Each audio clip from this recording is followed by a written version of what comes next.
Can you change someone who doesn't want to change? The answer is yes. However, to change someone who doesn't want to change, you must find something called what? Leverage. Leverage is what makes change go from a should to a must. See, write this down if you would. Change is never a matter of ability. It's always a matter of motivation. Or another word for that is drive or reasons. I'll say it again. Change is never a matter of ability. Anyone can change. It's always a matter of motivation or drive, or another word for it would be reasons. I remember I was doing work one time with a woman and she was very health oriented. She was a colon hydrotherapist, but she was very ill. And part of it is you can make yourself ill no matter what you eat, no matter what you do, if you do enough in your head that makes you feel sick. And she was a major worrier all the time. And I remember I was talking to her and I was trying to help her. We were doing an intervention and I was trying to help her find the way to get to make the changes that were necessary. And she knew what she needed to do. Have you ever felt this way? How many of you have an area where you know what you need to do, but you're not effing doing it? Who can relate here? Say I. So the only reason you're not doing it is you don't have strong enough reasons. It's because whatever you're doing that's not good meets some of your needs for certainty or significance or variety or connection. You learned that the other day, right? You can meet your needs in negative ways. But the reason you want to change is it doesn't meet all your needs, like let's say growth or contribution or love. So in order to create change, we need more reasons to push us over the edge. So if you want to make a shift, you got to make it a must. And so the goal is to make it a must. And that's why I said to them, anyone can change. It's not a matter of ability, it's a matter of motivation. We have to find what's going to motivate them, what's going to put the leverage, what's going to make change a must for them. Now change happens in seconds. People say, no, it takes forever to change. It might take you forever to make the decision. We finally say, enough of this, not of their moment, not of their day. Who's been in a relationship way too long? Who stayed in a relationship way too long? Say I. You knew it was wrong. You knew it wasn't good for them. You knew it wasn't good for you. Why'd you stay? You stayed because it met some of your needs. Well, at least, even though it's not great, it's what you know. It's certainty. Certainty has a certain level of comfort to it, right? It might have been, you imagined it being better. There's so many ways that you can duck change. But it's not a matter of ability. If there's a strong enough reason, you will do it. So one of the ways people avoid change, listen to me now, is wherever they're experiencing pain that would give you leverage to change, they exit that time frame. You ever wonder how someone could go to a doctor, or they're told they have lung cancer, they smoke, and the doctor says, if you don't stop smoking, you're gonna die, and they keep smoking. You would think that would be enough leverage for some people. It is. Some people, that still won't do it. Do you know why? Because their brain goes, well, George Burns smoked until he was 102 years old. And they say, because no one knows the future, so you can make it up. Or they escape the leverage by saying, well, I've smoked in the past and I was okay. We've all had moments of change. Who's had a relationship like that and you finally got to a point where you said, no more, not another moment, I'm out of here. It was painful in the past, it's painful in the present, it's painful in the future, it's over. Who's done this? Say I.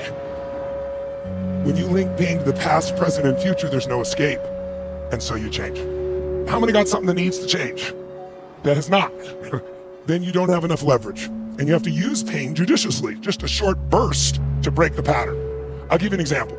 How many of you have had a certain food or a certain alcohol or a certain dessert that you loved until one day when you had an experience where what you consumed came out of you in multiple locations? And as a result, this food, this particular alcohol, this particular dessert that you used to love, you have no desire for it. It doesn't take willpower. You have no desire. It almost makes you sick to think of it. Well, guess what? You changed in a moment. How did the change happen? All that happened in that moment is your brain changed what it associated in your nervous system. It's a technical term. It's called neuroassociation. It just means your brain linked pain to what it used to link pleasure to. And when you link enough pain to something, your brain will avoid it at all costs. If you link enough pleasure, your brain's gonna go for it. The bottom line is, what happens to us can be horrific, but what really controls us is the meaning. Have you gotten that now? So no matter how horrific the experience we've all been through, and there's a lot of horrific experiences we'll go through in our lives, We got to know that we can heal any of those as long as we can find a greater meaning. Somehow that makes us stronger, makes us care more, makes us give more. And the meaning is the power. Change the meaning, will change your life. We are not our biography. We are the decisions we make about what things mean and what we're going to do about it. I usually will turn on the TV in the background, put some old movie or some news or something on. I see this black and white movie called A Christmas Carol, the Dickens classic. And as I started to watch, I saw that movie through different eyes. Because what is the Christmas Carol about? You all know the story, right? And the main character who didn't want to change. Scrooge is this man who doesn't want to change. And he thinks he's successful because he's mean. Because he had a partner he loved who died, and then he was angry. He thought he may have cheated him. And so he decided to hate the world. And he's very financially successful. He thinks it's because he's mean. Many times in life, we do things and we think they contribute to our success or failure and it has nothing to do with it.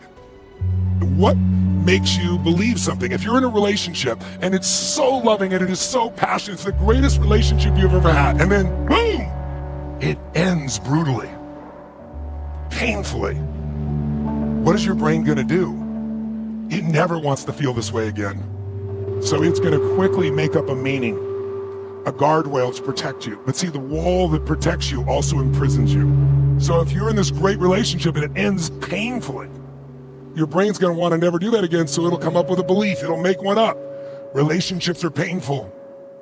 Don't ever get that close again. And guess what? It'll work on the surface, but then they'll be in pain the rest of their life because they'll never have a deep relationship. Who gets it?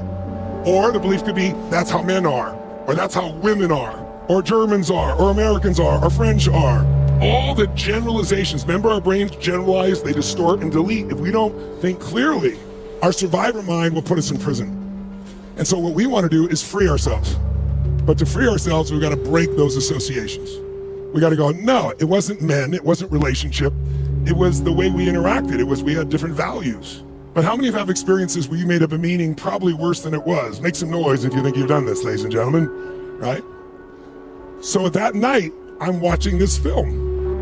And I'm watching from a different set of eyes, and I'm going, this is the game plan for lasting change. Because this man does not want to change under any circumstances, because he knows being mean has made him rich, he thinks. It's not true, but he thinks it, so he keeps doing it. We do whatever we believe. In our own life, the only way you end and have peace is you free yourself from those limiting meanings. So I'm watching this and going, wow, this guy didn't want to change, and he changed that fast. How did it happen? 3 neuroassociative conditioning specialists showed up at his house. 3 ghosts. And what do those ghosts do? They got him to associate massive amounts of what? Of what? Pain to all that had done in the past related to that. But then, when he thought he couldn't handle it more, they brought him to the present and gave him unbelievable pain in the present. And then he thought he was done, and they took him all the way to the future, all the way to the moment of his death, and put him in eternal pain, he thought. And then he woke up and realized, I can change it all right now. And how fast did he change, my friends? How fast? How fast? In a heartbeat. But it's because he had pain in the past, the present, and the future. There was no place to escape. The leverage is there. If I put a wall here, here, and here, and the one behind, I start to close them, magically you move that direction. So we want to do that for ourselves. We want to free ourselves. Who's up for that? Say I.